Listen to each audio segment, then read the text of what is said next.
Eh bien, salut à tous, salut YouTube. Et aujourd'hui, on va faire un petit unboxing. Alors, ça y est, il est là. Je l'ai enfin reçu, le Galaxy S10 Plus. Alors, ce téléphone, ça fait un moment que je voulais changer le mien, puisque moi, j'ai un Galaxy S7 que j'ai maintenant depuis 2 ou 3 ans. Donc, qui fonctionne super bien, il n'y a pas de souci. Par contre, je commençais à me lasser un petit peu de la couleur. Alors quand je l'ai pris, j'ai pris la couleur or, en me disant, tiens, ça va changer des téléphones toujours noirs ou blancs, puisque j'ai eu un 6 qui était blanc. Puis finalement, je me suis rapidement lassé de cette couleur. Et puis ces derniers temps, j'en avais marre, d'avoir un écran 5 pouces, je voulais un écran beaucoup plus grand. Voilà. Alors j'attendais la sortie de ce téléphone avec impatience. En me disant, eh bien, écoutez, le S10 il sort, bien sûr, il a encore un prix venu de notre monde, 1009 €, ce qui est beaucoup trop cher pour un téléphone, je ne comptais pas l'acheter à ce prix-là. Et je me suis dit, ben, à ce moment-là, le Galaxy Note 9 commence à baisser.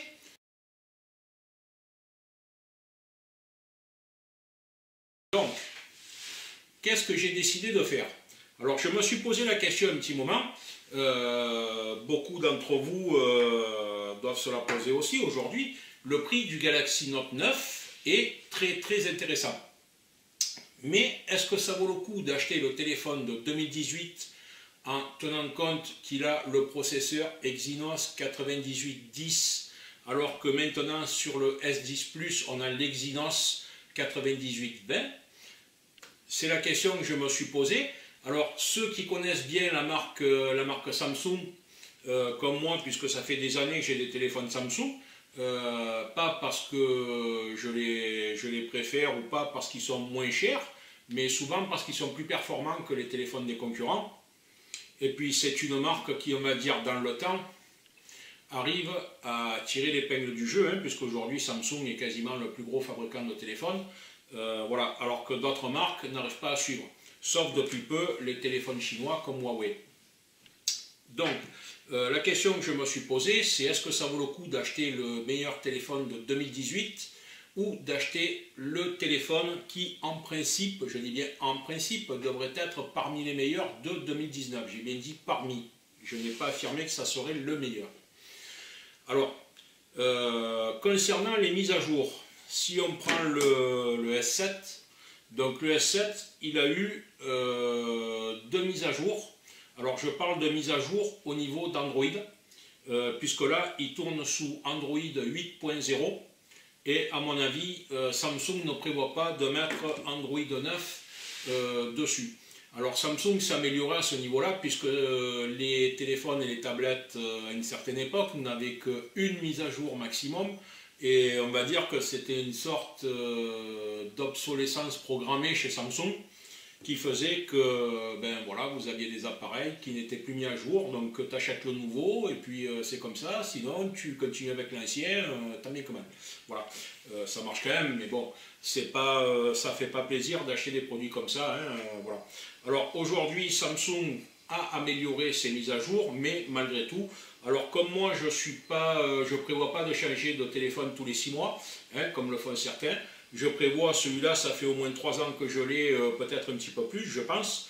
Celui-là, je vais le garder à peu près la même durée, voire peut-être un petit peu plus, puisque moi je ne suis pas un aficionados du téléphone portable.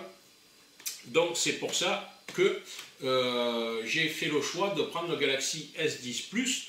Et puis surtout, je l'ai payé à un prix très attractif. Alors cette vidéo n'est pas sponsorisée, personne ne me prête rien, tout ce que j'ai, je l'ai acheté. Donc ce téléphone, je l'ai acheté sur eBay puisque les prix ont vachement baissé dès 2-3 jours après la sortie du téléphone, la sortie officielle. On trouvait la version verte à 797 € sur eBay. Moi, celui-là, je l'ai payé 789 € et c'est la version black. Alors, Il y a trois couleurs qui sont distribuées pour l'Europe, ou pour la France, on va dire pour la France, parce que moi je suis français, je ne suis pas européen, hein, je suis français, donc voilà, j'achète ce qui est vendu en France. Donc vous avez le blanc, vous avez le vert et vous avez le noir. Alors personnellement, je me suis rapidement lassé de celui-là qui a couleur or, alors que les noirs, je ne m'en suis jamais lassé. Alors au final, non seulement il est moins cher en noir, mais en plus c'est la couleur que je veux. Aujourd'hui, le vendeur qui se trouve sur eBay a commencé à remonter ses prix aussi bien sur le Note 9 que sur ce téléphone. Tout ça, rapport à la demande. Et bien sûr, quand il y a la demande, ben, les prix montent, puisqu'aujourd'hui, ce téléphone qui était à 789 €, il le commercialise, je crois, à 817 €.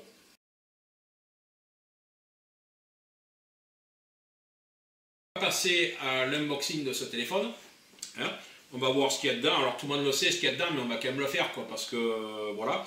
Alors c'est un téléphone qui a priori arrive d'Angleterre, puisque moi il est parti via l'Angleterre, donc je l'ai reçu ce matin. À l'arrière, ce qui m'inquiétait un petit peu lorsque j'ai commandé ce téléphone, c'est que bon, ici quand il est arrivé, tout est en chinois. Voilà.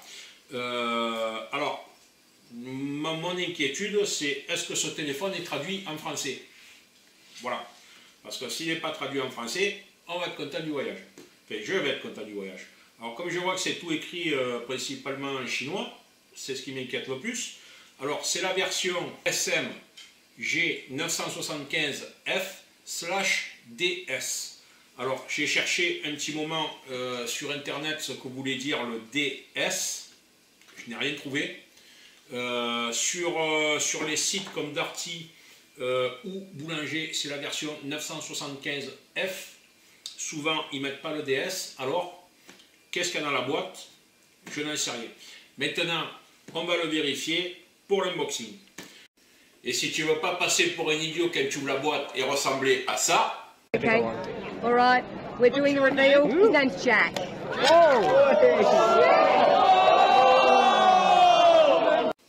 N'oublie pas de faire entrer de l'air.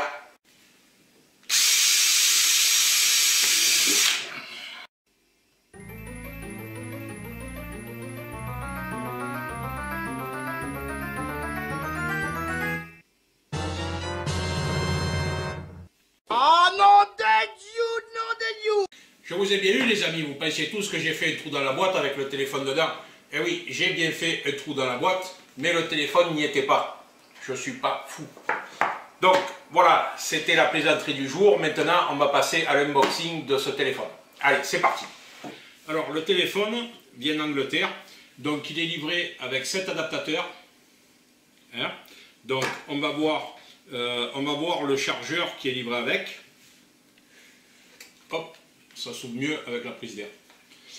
Alors, ici, donc les unboxings, je suppose que vous avez déjà vu, hein, donc voilà, ici on a cette pièce-là, cette partie-là, où dedans vous avez toutes les notices, la fameuse épingle pour éjecter le tiroir SIM. Voilà. Alors le téléphone ici avec une petite languette pour le sortir de la boîte. Alors ça c'est toujours impressionnant sur les téléphones Samsung, c'est la finesse des téléphones. Vous avez beau toucher les autres téléphones, même les iPhones, tout ça. Franchement, la finesse du téléphone et le poids. Alors l'écran, franchement, rien à voir quoi. Hein. Rien à voir, hein, voilà. Donc, il est superbe, il est magnifique. Franchement, il est magnifique. Tous les portours chromés. Alors ça, c'est pour le téléphone. Ici, on a des étiquettes, voilà, comme ça. Alors, le chargeur, donc, qui lui nécessite bien sûr d'avoir l'adaptateur. Ici, on a donc un adaptateur USB type C, genre d'accessoire que j'utilise absolument jamais. Je ne sais pas si vous en servez, moi je ne m'en sers pas. Donc là, on a le cordon qui vient sur le chargeur. Voilà. Et Donc les fameux écouteurs de chez AKG, que je n'utilise jamais non plus d'ailleurs. Et ceux-là, ils sont pas mal parce que ils sont pas en plastique, donc ils sont en tissu ici. Hein, le câble c'est du tissu. C'est vachement sympa parce que les câbles rigides, il y en avait marre. Alors les écouteurs, ils mettent des câbles souples maintenant parce que c'est franchement désagréable. Donc voilà le contenu de la boîte. Hein. Comme toutes les boîtes, il n'y a pas grand-chose. Il ne faut pas se faire de soucis. C'est les unboxings qui sont vite faits. On continue de faire le tour du propriétaire.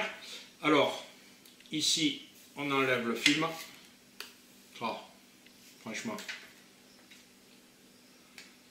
Ça a collé sur la façade arrière. C'est pas top du tout. Hein. Putain, par là, c'est décollé, hein, franchement. Bon, ça, il faut le mouiller, l'enlever avec un petit peu d'eau. Franchement, elle est jolie. La façade arrière, elle est belle. Hein. Top. Hein. Alors, c'est pas... c'est un dos en verre, mais c'est pas si lisse. C'est pas si lisse et si glissant que ça, en fait. Hein. C'est... Alors, en comparaison du S7, la façade arrière du S7 est un petit peu plus glissante.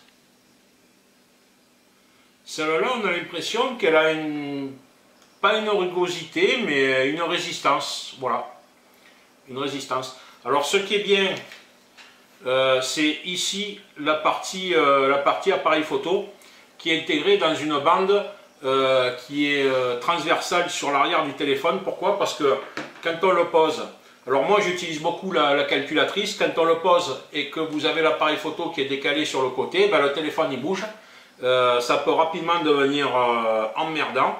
Donc voilà, là il est bien stable.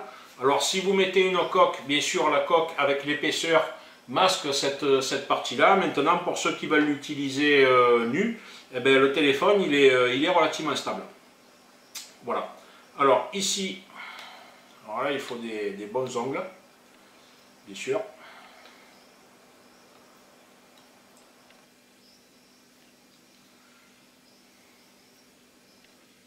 C'est bien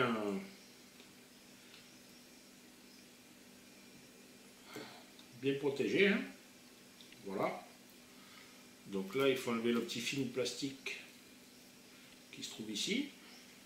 Combien il y en a? Un seul, plusieurs, je ne sais pas, on ne voit pas.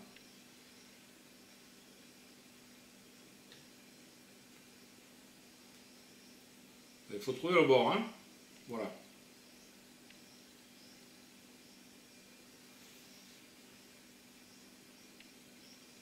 Voilà. Ici.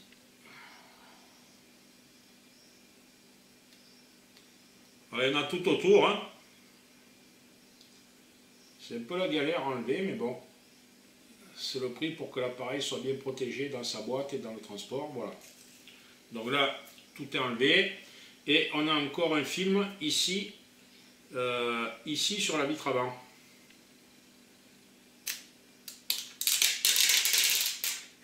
Voilà.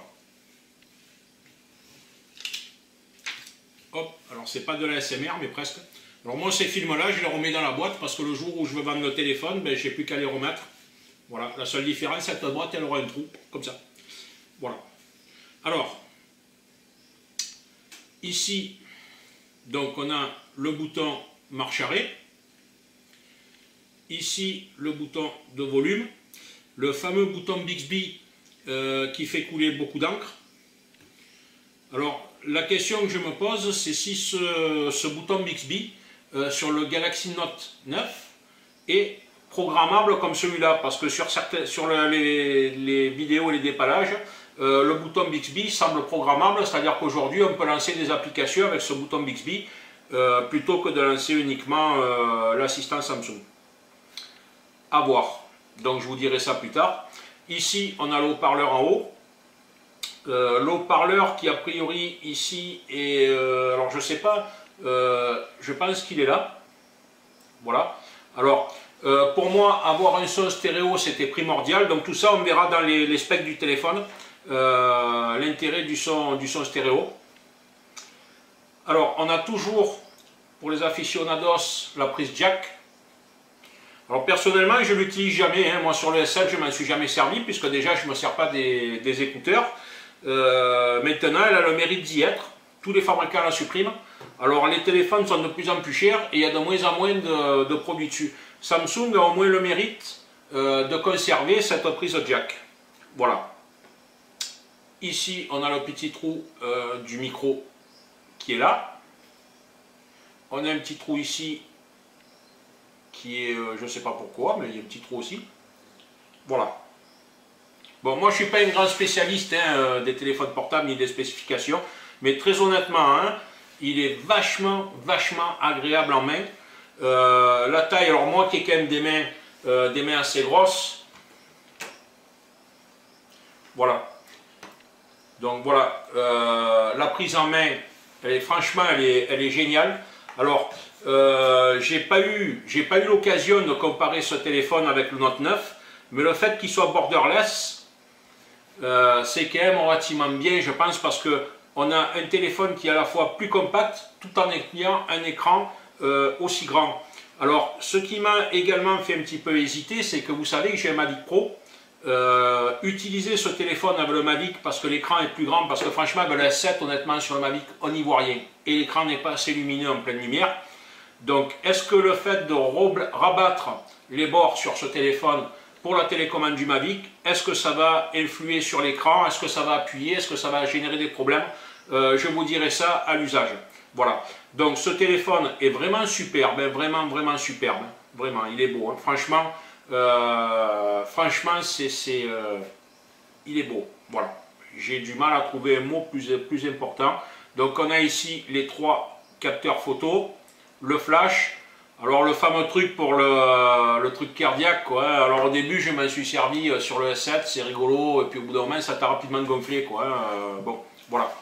Alors les amis, je vais le démarrer et on se retrouve après. Allez, on passe aux spécifications de ce téléphone.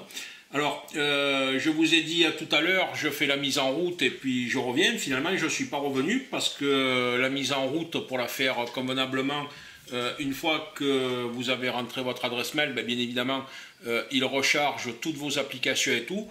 Au final, ça a duré un peu plus d'1h15 entre les téléchargements d'applications, les mises à jour. Et pourtant, j'ai pas grand-chose sur ce téléphone, hein, comparé à certains. Voilà, mais bon... Donc on reprend, alors on passe à la partie spécification. Alors, donc ce téléphone, il a un écran de 6,4 pouces, 6,4 pouces qui est dynamique AMOLED. Alors au départ, je me suis dit, qu'est-ce que Samsung peut faire de plus qu'un écran Super AMOLED, dynamique AMOLED, qu'est-ce que ça peut être de plus? Eh bien écoutez, je suis agréablement surpris parce que franchement sur certaines vidéos 4K qu'on a sur YouTube, et moi personnellement j'ai un petit peu de difficulté parce que j'ai uniquement une connexion ADSL et à certaines heures de la journée ça marche pas très bien. Donc lorsqu'on les regarde à la bonne heure et que les vidéos ne sont pas coupées par le téléchargement, je vous garantis que la qualité de l'écran elle est absolument incroyable, vraiment incroyable. On a l'impression que le Super AMOLED c'est du pipeau à côté. Voilà, et j'ai comparé puisque je dispose de 3 écrans AMOLED, donc celui-là qui est dynamique AMOLED dernière génération, la Galaxy Tab S2, donc qui elle est munie d'un écran Super AMOLED, et le Galaxy S7 bien sûr, qui est également muni d'un écran Super AMOLED. Voilà. Donc cet écran en 6.4 dynamique AMOLED, c'est le top du top. Donc, comme je vous disais, il y a toujours la prise jack, ok, pour ceux qui veulent utiliser des écouteurs ou autre chose. Le bouton Bixby. Alors, vraiment, j'en reviens encore une fois entre la finesse et il est vraiment super agréable. C'est quasiment dommage de mettre une coque sur un téléphone comme ça parce que franchement, à partir du moment où on met une coque, on ne sent plus la qualité du téléphone. Bon, c'est dommage, mais c'est comme ça, c'est le prix pour protéger son appareil parce que ça vaut quand même assez cher. Alors ensuite, il est équipé de 2 haut-parleurs stéréo Dolby Atmos. Alors, qui est une fonction réglable dans les paramètres. Certains ont dit que c'était pas terrible. Franchement, je sais pas, je les comprends pas parce que moi-même, je me suis dit au départ, Dolby Atmos, bon, c'est dans les cinémas, c'est bien, c'est super. eh bien croyez-moi que, encore une fois, même si vous n'arrivez pas à obtenir une qualité cinéma, vous arrivez à obtenir une immersion sur certaines vidéos qui sont en train d'arriver sur YouTube et qui sont en Dolby Atmos. Vous arrivez à avoir une immersion qui est absolument incroyable. Avec des haut-parleurs aussi petits, vous ne pourriez pas vous attendre à ça. Le S7 qui a qu'un seul haut-parleur, qui pourtant était le haut de gamme à son époque, soit vous entendez rien, soit vous montez le volume, vous avez que des aigus, ça vous arrache l'oreille. Là, c'est vraiment d'une clarté et d'une netteté en ayant un volume moyen que c'est vraiment le top. Voilà. Ensuite, il a 8 Go de RAM, donc ça c'est un classique. 128 Go, donc ça c'est le modèle 128 Go de stockage. Vous avez plusieurs types de stockage. Alors personnellement, je trouve que 128 Go de stockage plus une extension via micro USB, c'est quand même amplement suffisant. Alors je ne sais pas ce qu'on peut mettre sur un téléphone pour avoir nécessité d'avoir 1 Tera de stockage, ce qui est énorme. Moi je les ai sur mon PC, 1 Tera de stockage. Je les ai encore pas utilisés et mon PC il est déjà obsolète. Alors bon, je sais pas. Enfin, peut-être certains professionnels, je sais pas. J'en sais rien, je vois pas le truc. Mais ils y sont.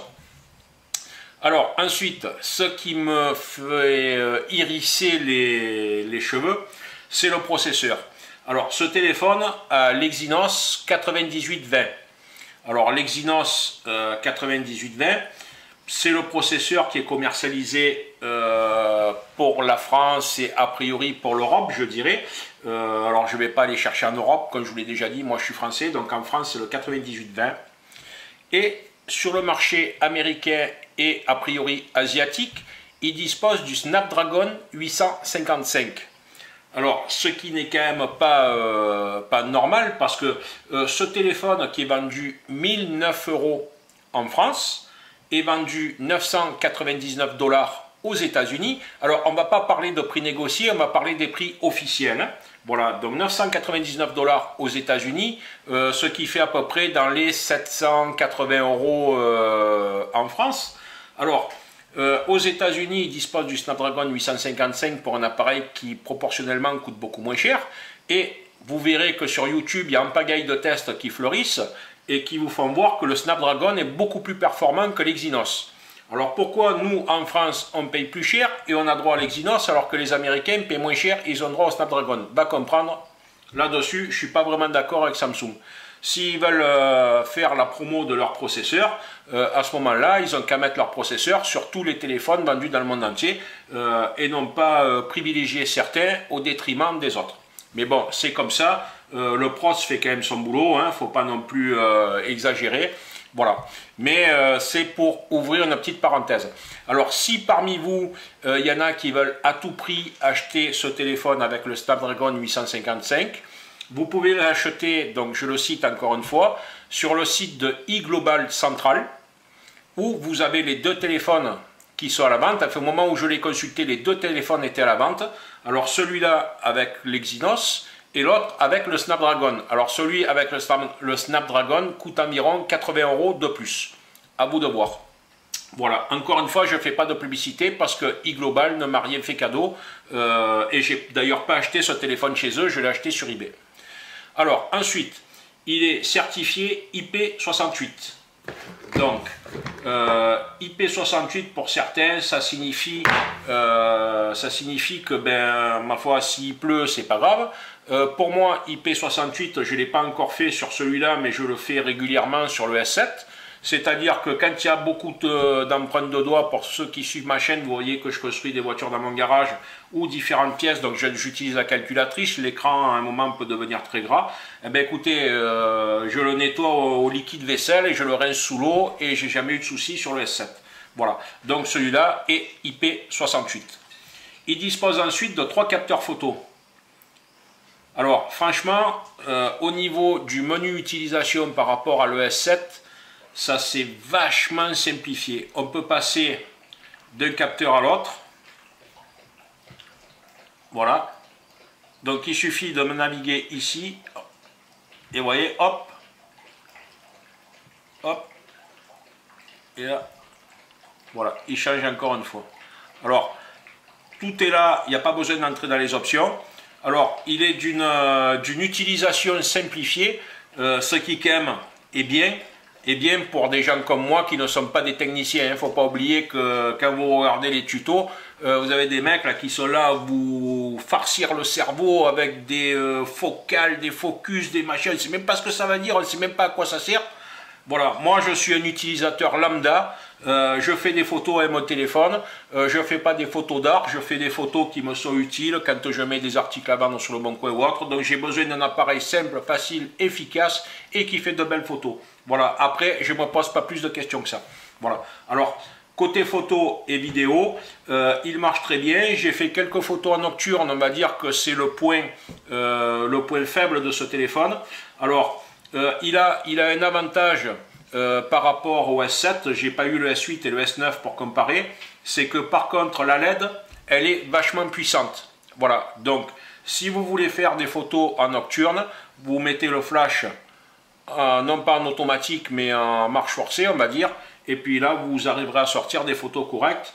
Voilà, alors pourquoi je vous dis ça? Parce que moi ça m'arrive de faire des photos par rapport à mon métier dans des immeubles en ruine, donc où il n'y a pas de lumière, et c'est des fois gênant. Avec le S7 je sortais que des photos minables, et en mettant le flash n'était pas assez puissant, les photos étaient encore moins terribles. Voilà, là on arrive à sortir des photos quand même correctes. Après, ceux qui veulent faire de la photo d'art, eh bien écoutez, il y a le Huawei P30 Pro qui est sorti ou qui est en train de sortir, à bout de voir. Il paraît que pour la photo, c'est le Nec Plus Ultra. Voilà. Il dispose d'une connectique USB type C. Alors, comme en fait exprès, c'est le premier téléphone que j'ai avec une connectique USB type C. Et puis finalement, je ne m'en sers pas, puisque vous verrez que dans la prochaine vidéo, j'ai acheté un chargeur par induction. Voilà. Ensuite, il a une batterie de 4100 mAh. Alors, ça fait 2-3 jours que je l'utilise. On va dire que je l'utilise de manière assez intensive. Pourquoi? Parce que c'est un nouveau téléphone. Comme tous les nouveaux téléphones, c'est amusant au début, c'est rigolo. Alors moi, je passe énormément d'heures sur YouTube. Et du fait, ça bouffe pas mal de batterie. Alors hier, avec une journée d'utilisation intensive, le soir, il me restait encore 40% de batterie. Voilà, alors je pense qu'en utilisant ce téléphone de manière normale, comme je l'utilise habituellement, c'est-à-dire un petit peu de YouTube le matin, quand je me lève, je ne vais pas vous dire où, mais bon, voilà, quelques coups de fil dans la journée, un poil d'internet si vous cherchez un truc ou deux, c'est un téléphone qui, à mon avis, doit arriver à tenir 2 jours sans trop de soucis. Voilà, actuellement, j'ai encore vu aucun téléphone qui a égalé mon Lumia 1520, que j'avais avant le Galaxy S7, où le Lumia 1520 tenait 3 jours d'affilée, donc rarement vu, 3 jours d'affilée en utilisation normale. Voilà. Et donc voilà pour les spécifications de ce téléphone, je pense que j'ai rien oublié. Voilà, donc c'est un appareil qui vraiment est magnifique. Le seul reproche que je ferai, ben, c'est après, je ne sais pas si ça concerne Samsung ou si ça concerne Android Pie. On dira que les logos qui sont affichés, ça fait un petit peu enfantin, quoi. Hein, peut mieux faire, quoi. Voilà, on pourrait faire des trucs un peu plus jolis. Voilà, vous avez l'impression d'avoir le Nec Plus Ultra du téléphone fait pour les gamins de 5 ou 6 ans. Bon, c'est comme ça. Voilà. Donc, voilà pour ce téléphone. Ah, un domaine où je vais venir. Alors, il y a pas mal de youtubeurs qui vous parlent du système d'empreinte digitale. Alors, certains disent ça marche très bien. D'autres disent ça ne marche pas bien. Alors, très honnêtement, sur le S7, le système d'empreinte, je l'avais déconnecté parce que ça ne marchait pas du tout. C'était un véritable calvaire. Alors que sur celui-là, ça marche très très bien. Voilà. Alors, le truc qui se passe, je ne vais pas vous expliquer le fonctionnement du capteur, je crois que c'est ultrasonique, mais ça encore une fois, c'est pas trop mon truc. C'est que si vous faites tac, ça ne marche pas. Donc il faut quand même, vous voyez, l'empreinte est là. Alors je vais appuyer ici volontairement. Hein. Vous voyez, l'empreinte apparaît. Donc là, il faut rester appuyé facile, 1/3 de seconde. Voilà. Une fois que c'est fait, ça marche super bien. Vous voyez, donc là, je ne suis pas au bon endroit. Hop. Aucune correspondance, je ne suis pas dessus. Voilà, mais quand on est dessus, ça marche super bien. Alors, vous fermez, double tape, là l'écran s'allume, vous avez l'empreinte, hop, voilà. On referme, on réessaye dans ce sens. Voilà, ça marche super bien. Donc bien sûr, quand vous programmez votre empreinte, pensez à tourner votre pouce parce que dans une utilisation horizontale, voilà, là je n'étais pas dessus, j'étais un peu décalé, hop. Dans une utilisation horizontale, vous pouvez être amené à le déverrouiller dans cette position, ça vous évite de le mettre comme ça, voilà. Alors après, c'est toujours la même polémique de ceux qui disent « alors le téléphone, on ne peut pas l'utiliser à une main ». Écoutez, si vous voulez l'utiliser à une main, achetez-vous un téléphone en 4 pouces, quoi. Hein. Moi, même le S7, je l'utilise à deux mains, c'est tout, parce qu'en plus, utiliser son téléphone à une main, c'est la meilleure des façons pour le faire tomber. Voilà. Donc là, vous déverrouillez l'empreinte, voilà. Moi, je dis que c'est un système qui fonctionne très bien. Voilà. Alors, l'empreinte accouplée à un code de démarrage, c'est vraiment sécurisant pour le téléphone. Alors la reconnaissance faciale, beaucoup disent que ça ne marche pas. Moi je ne l'ai pas activé, ça ne m'intéresse pas. Donc je pense que voilà, fond d'écran, voilà. Donc vous pouvez enregistrer votre visage, donc les empreintes. Là vous avez tous les trucs de sécurité. Voilà.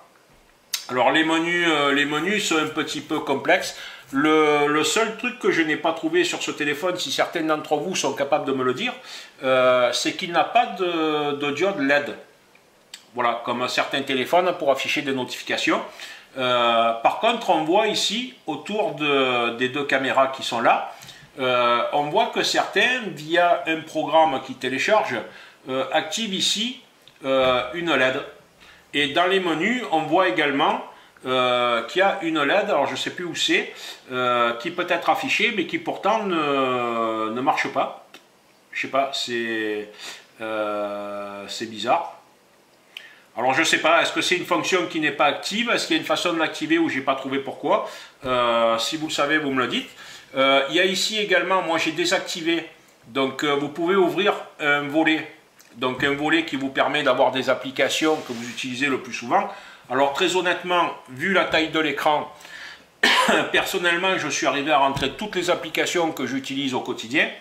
Donc il y a même plus de place qu'il n'en faut, pour moi en tout cas. Donc finalement j'ai supprimé dans les options ce volet qui ne sert à rien, parce qu'avec les bords incurvés de l'écran, vous avez tendance à l'ouvrir accidentellement.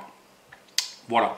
Donc sinon, ce téléphone, ben écoutez, voilà, il est ultra performant, ultra rapide. Jusqu'à présent, rien à dire. Voilà, c'est un appareil que je recommande, mais que je ne recommande pas au prix de 1009 €. Voilà, essayez de le payer moins cher. En ce moment, les prix font du yo-yo sur eBay. Au fur et à mesure que les vendeurs vendent, ils remontent leur prix. Quand ils remontent leur prix, il y en a un autre qui arrive et qui baisse. Voilà. Donc faites profiter de cette manne pour acheter lorsque le prix est au plus bas. Voilà, là celui-là je l'ai payé 789 et hier soir, donc nous sommes le vendredi 29 mars 2019, donc hier soir je l'ai vu à 779 sur eBay, c'est-à-dire 10 € de moins que le prix que je l'ai payé. Voilà, alors il risque de baisser encore un petit peu. Maintenant, ne vous attendez pas, je pense, à le payer 550 ou 600 € dans le mois qui vient, ça m'étonnerait fort. Voilà, il faudra attendre l'annonce du S11. Alors, en ce qui concerne qui fait également polémique, c'est le problème de ces caméras qui sont intégrées à l'écran. Alors, certains constructeurs favorisent l'encoche, comme Apple, si je ne dis pas de bêtises. D'autres, comme Huawei, font la goutte. Huawei et d'autres, je ne vais pas tous les citer, bien sûr, hein, c'est bien compris. Et Samsung a opté pour cette solution. Alors, lorsque l'on est, par exemple, sur YouTube, donc on va lancer, allez, vidéo 4K. Donc voilà une excellente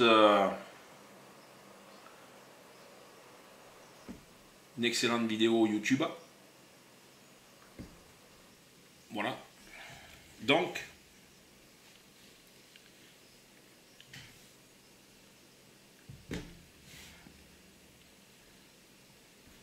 ici l'encoche donc est prise par les côtés, et vous avez une fonction plein écran. Hop, et là, donc voilà ce que ça donne réellement. Alors cette vidéo a également le son Dolby Atmos. On va voir si le caméscope arrive à l'écouter, le filmer.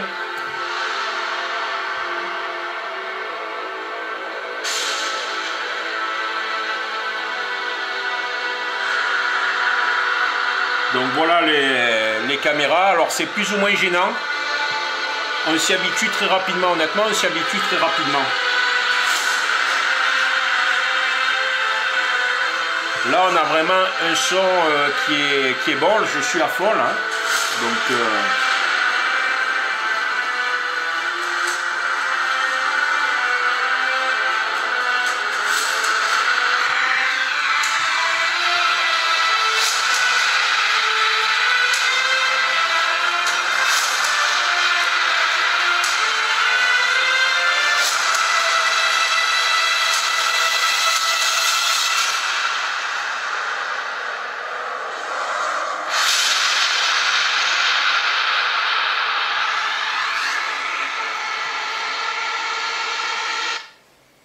Donc voilà, je ne sais pas si le caméscope est arrivé à tout filmer, bon je ne vais pas vous mettre toute la vidéo, ça vous donne juste un petit aperçu, ça je le fais parce qu'on ne le voit jamais dans les tests, ou pas bien de près, on ne voit pas bien ce qui se passe, donc les caméras sont là. Alors moi si aujourd'hui je devais donner un conseil aux constructeurs, si c'est juste pour faire des selfies et de la visio, parce que comme il y a de gens qui font de la visio, en réalité pas grand monde, hein, voilà. Si c'est juste principalement pour faire des selfies, pourquoi ne pas supprimer totalement ces caméras, utiliser les caméras principales et intégrer un petit écran, ce qui coûterait pas forcément cher pour les fabricants. Pour faire des selfies, ils suppriment la caméra là, ils mettent un écran ici, ils utilisent la caméra principale, ce qui à mon avis serait le top du top. Ça permettrait d'avoir des écrans totalement borderless, sans avoir aucun trou, ni encoche, ni goutte d'eau, ni quoi que ce soit. Voilà, ça c'est mon avis du jour. Voilà les amis, si cette vidéo vous a plu, eh mettez un petit like, ça serait sympa. Et puis on se retrouvera pour d'autres vidéos de tests et de produits. Allez, bonne journée à tous!